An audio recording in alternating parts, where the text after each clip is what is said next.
Broadcasting from the business capital of the world, this is the Podcast Business News Network.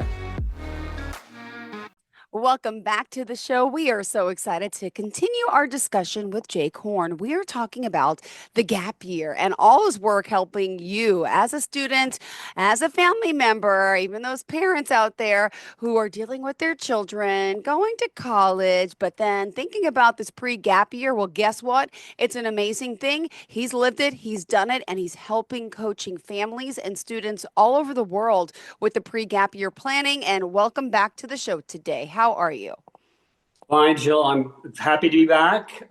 Winter has come, and it's time to stay warm and keep on talking. So Exactly. here I am. This is our sixth podcast, and I Wow. thought I would actually shift gears just a little bit. I think I've Sure. probably talked a lot more about what I think are the benefits of the gap year in terms of just what the individual Gen Z, and that's who I work with, Gen Z kids, between high school and college, who are interested in taking a gap year, I think should take a gap year.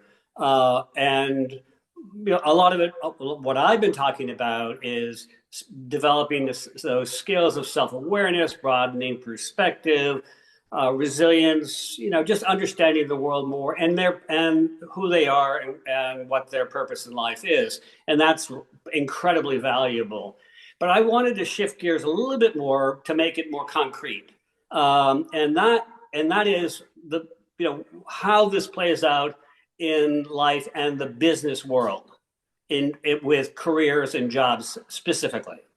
Oh. And so I wanted to step back here, and I hope this doesn't sound too ideological. I apologize if it does.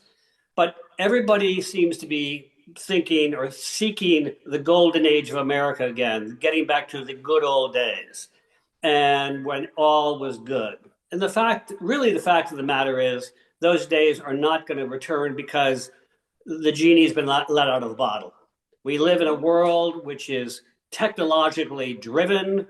It's a world in which we are highly dependent on energy and our connectedness with the internet, the world, social media, all of these things. And it's changed the way we have to think about business and our relationship in the world, our careers in the future. And so I want to make the case here that the gap year helps a great deal in promoting a particular kind of thinking, which is what businesses are looking for, what the individuals who are the most highly paid individuals going forward will need to have and will need to practice on a regular basis. So that is called lateral thinking. Wow. Okay. And for those of you who don't know what lateral thinking is, I'll step back and say this kind of thinking that we've been using all along really is linear thinking, which is one step and then a next and a next and a next. And it's all sort of related to our specialty, the thing that we want to do in life specifically. And we just stay in that silo and we build ways of thinking that are diminished, that are more confined. In this new world we live in, those specialists are beginning to disappear because AI and technology is going to supplant them. It sure is. And that's a big problem, right? Yes. And these younger generations, though, also are going to have many different types of careers, which I know we're going to discuss today. Right. But this is challenging. It's challenging to say the least. Right. Well, it's so lateral thinking is thinking across disciplines. And I'll explain that more, but it's been the capacity to have had enough experiences so that your understanding of the way that there are lots of different ways of thinking about and solving problems. And that if you only use the problem solving skills that you're taught in school, which is really, some critical thinking, SAT prep, resume building, but it's all within this sort of confined world, which doesn't factor in the expansiveness of the many cultures and the many ways of thinking that are out there. So the kinds of skills that business are looking for, and it's really it's called habits of mind. It's Mm-hmm. jargon, but it's habits of mind. And it's persistence, managing your impulsivity, empathy, flexible thinking, curiosity, optimism, metacognition, which is sort of being able to think in bigger and as self-reflective ways. All Mm-hmm. of these are essential skills, and businesses are actually looking for these people. It, they're actually not looking for the specialist, except in discrete areas. They're looking for the people who can put the connections together. Mm-hmm. And that's where the value is to companies. That's where the value is to society. It is putting these what might be disparate, very, very different areas together in new and novel ways. So Yeah. I want to give you an example of what that looks like. Sure. And I'm going to have to do a little reading here, just simply because it's a lot.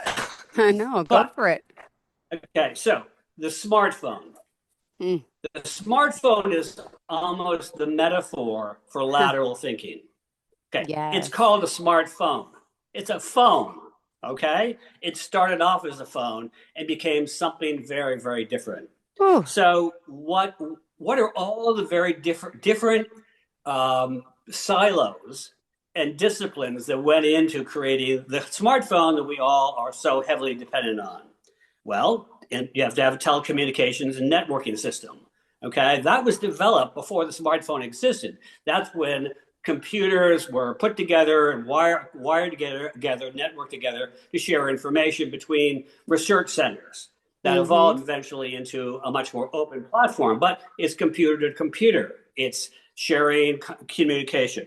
So cellular networks, Wi-Fi technology, Bluetooth, GPS, and what's called near field communication. These are all separate, distinct disciplines.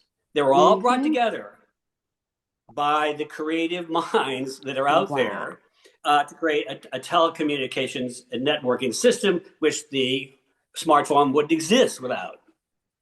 So then we have computing and electronics.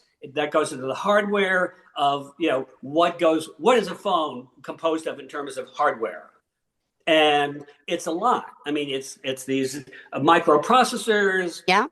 it's storage, RAM, memory, battery technology, sensors.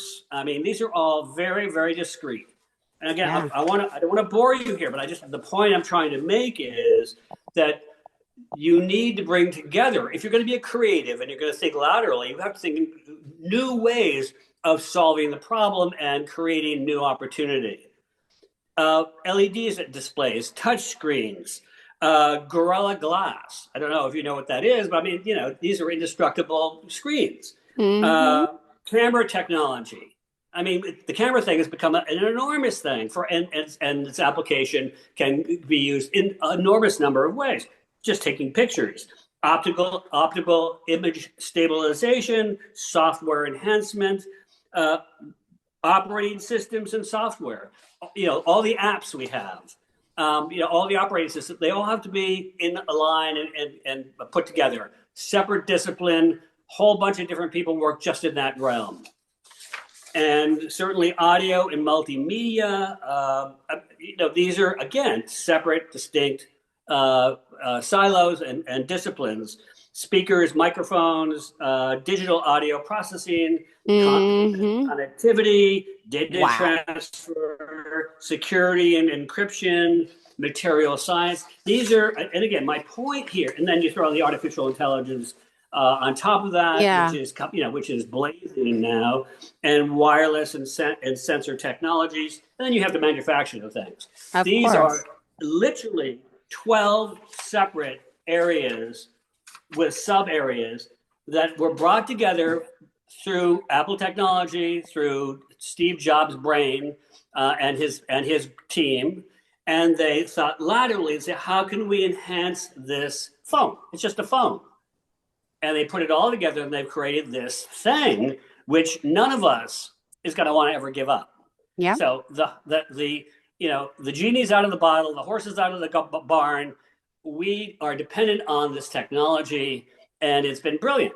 It's also changed the way we live in Yeah. very material ways, the way we connect and deal with each other. So, one of the ways that these individuals, the best lateral thinkers, are people who have experienced life in lots of different realms. They've Yeah. had multiple jobs, they've had multiple experiences. I'm just thinking about jobs, for instance. I mean, he worked in a deli. I mean, Amazing, right? Oh, he worked on different projects that had nothing to do with, technology per se. And the point I'm trying to make is that you never know what you're doing in the moment and how that's going to apply in the future. yeah. And very often, if you have a creative mind and you're looking for those opportunities and those connections, the lateral Hmm. connections, innovation comes out of it through creativity and the knowledge. It's called, knowledge workers. Those are the individuals who can bring these pieces together and will have the most interesting careers and will have the most and profitable, most likely too. Now, they also blow Hmm. up. They also make mistakes. I mean, Edison was one of these polymaths who had Yeah. lots of different jobs, lots of different experiences, and one out of 100 of his experiments blew up. I mean, one of his Yeah. 100 experiments actually worked. So it requires a persistence and belief in being able to put these combinations together and through discovery. But it's lateral thinking. Lateral thinking is not taught in school at Mm-mm. all. It's got to be But we live learned. in a world, right? I mean, we live in a world in which lateral thinking is the primary driver for creativity and innovation across every single industry. Yeah, So correct. the question is, how do you get this experience? If schools are doing it, but you need to have, but you have, but as an individual, you need to go out into the world and experience, all those aspects of novelty, Yeah. all those aspects of seeing the world through other people's eyes, understanding and appreciating the way other cultures and other people solve problems. The United States doesn't have a lock on, problem solving. We happen Hmm. to be very good at it because the sort of a center of this kind of drive. But very, very, there's no training for this kind of stuff by and large. Most of the individuals who are successful in the world of technology and in this modern society, or whatever it's called, is they're in some ways they're oddballs. Mm. They're individuals who stepped out of the track Yeah. and just pursued things because they were interested in pursuing them. And they didn't become experts by and large. The people who really put these things together were generalists. Okay, so they were broad thinkers. Now you have to put the team together of broad thinkers and the deep, singular, siloed individuals into teams. But Yeah. somebody's got to rule the roost. Somebody's got to Well, I put the got to team say, together. these broad thinkers are people like you, people like me, people that are a little older, a little wiser, that've been Right, through a right, lot. And right. right. And Yep. hence, we're here at the Student Compass just to remind everyone that's thestudentcompass.com. And Jake is helping, mentoring, and shaping your children to really get the best benefit of their future. And he's helping you navigate all of this, like you said here in the silos and working with these individuals, but then also with these experienced individuals. And I love this because you're really helping change the way of the future, the way of these children's with this gap year. Sorry, I had Yep. to interrupt. Go Yep. ahead, No, Jake. that's great. You're No, on a and roll. that's right. So I believe that it's really important to start if you haven't started before high school. Okay. And there's a lot of evidence that individuals who start thinking in new creative ways and they're trained to think in new creative ways, at a younger age, and we're talking Hmm. middle school and we're talking high school, Wow. if they start, then they're far more prepared for being a creator and an innovator, and will step out of college with Yeah. a great deal more than just the individual who goes to college, Yeah. because they're bringing to bear a very different way of thinking about their world. They're the ones who sit up front and have conversations with the professor that are seem odd. They Yeah. seem off track, but they're actually not. It's just without training, it's hard to see where the connections are. So we live in a world where those connections are really important. Thinking laterally is really important. The Yep. gap year really gives these kids who've really never done anything, and I have to be frank. I mean, Yeah. they've traveled with their parents. Maybe they've gone to different parts of the world, but by and large, they've never been independent. They've never had Yep. to deal with solving problems independently, True. and to reflect about what it Mm-hmm. all means and how it connects with them. So the I push the gap year, two reasons. One of which is self discovery and growing into an adult who is a. And I'm talking about Gen Z kids who go from being a teenager, or adolescent to a young adult and take responsibility for themselves and go off to college or whatever comes afterwards with a very different way and strategy of interacting and developing essential skills that they're going to need.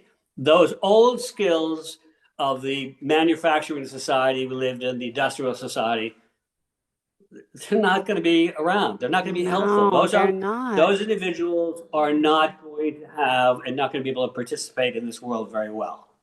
And there's more pressure now than ever before. I'm just talking about careers. I'm not talking about addressing capable world problems.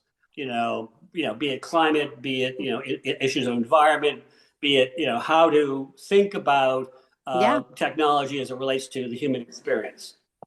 So that's sort of the new kind of a new framework which I haven't really talked about, but I think it's in many ways even as compelling as the self discovery that an adolescent needs through just getting out there on their own, being having their parents let them alone and let them go and grow up. And we live in Yeah. a society that's highly protective, and these kids just can't do it, and so they're Yep. behind the eight ball. We So as parents, though, are we also to blame? I mean, because we have been sheltering them, nurturing them, giving them, I just remember growing up, it was like I started working at 12. It was independence. Now it's like I feel a lot of sure, parents are keeping their kids under their little wing and nest. And I know times are a right, little different, but I feel like we don't have our children are not having that responsibility at an early age to do more. I feel like as parents, we're doing more for them, which is in sense ruining them and their right, urgency to move in a sense because we're keeping them at bay, keeping them happy, giving them their phones, right. giving them what they want, giving their video games instead. Hey, go out and work for it, and then I'll give it to you. Yep. Yep. And I think that's absolutely right. And I wouldn't say blame. We are, Yes, it's the nature of the society right I know, now. I know. I mean, you think about, what was it? The child that was the latchkey kid. I mean, a kid would come home, they'd lock themselves in.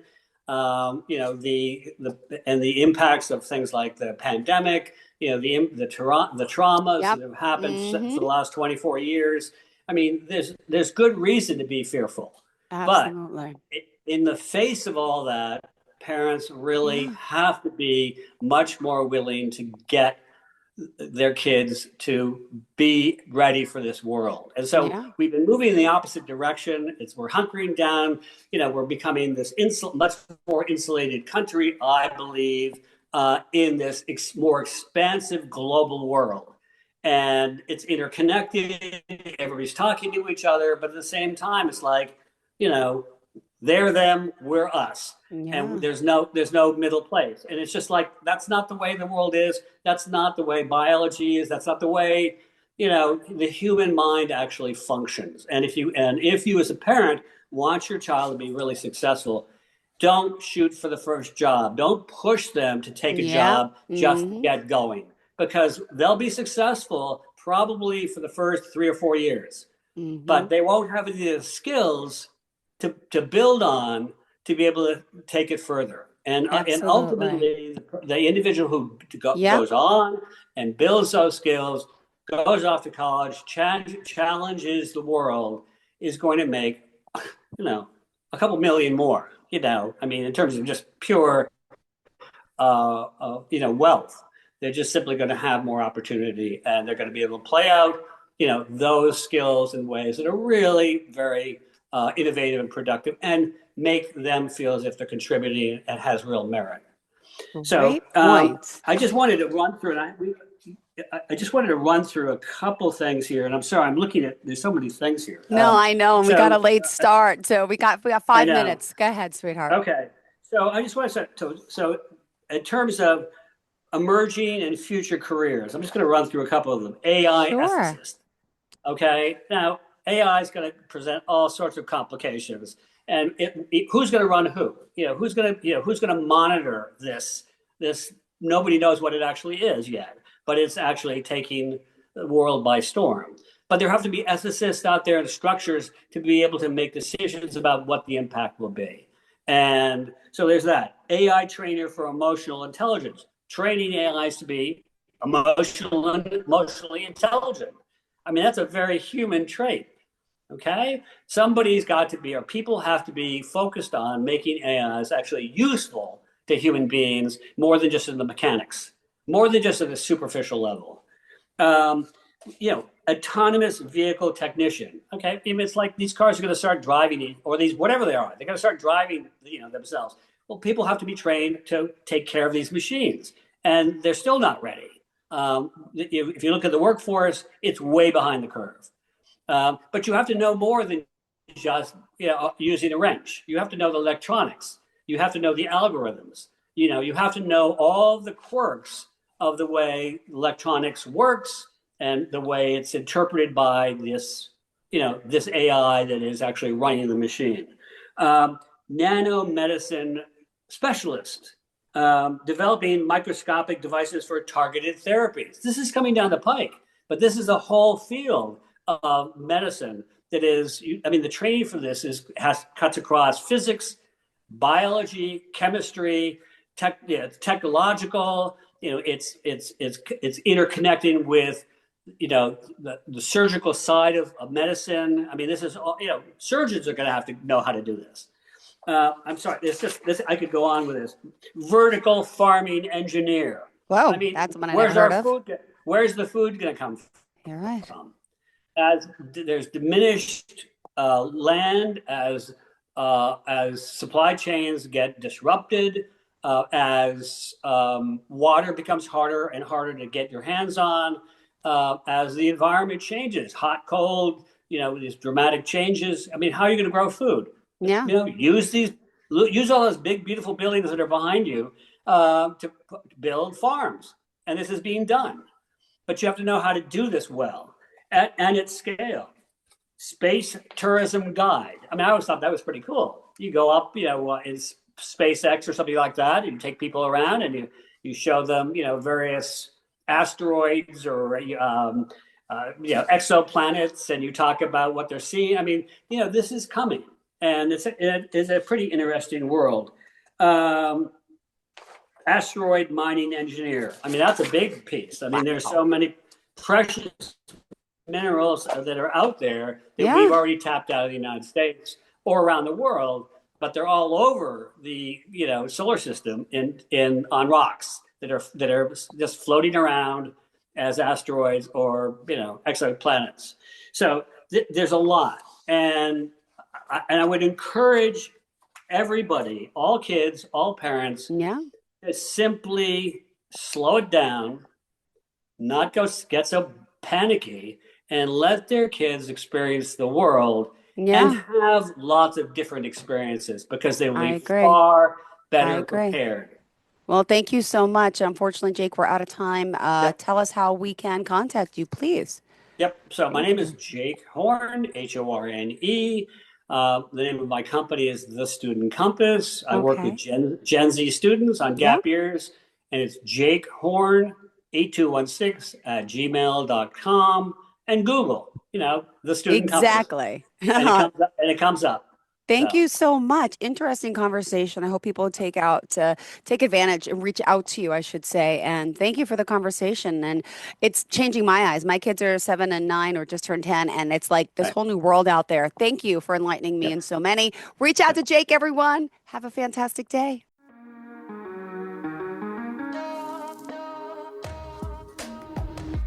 Broadcasting from the business capital of the world, this is the Podcast Business News Network.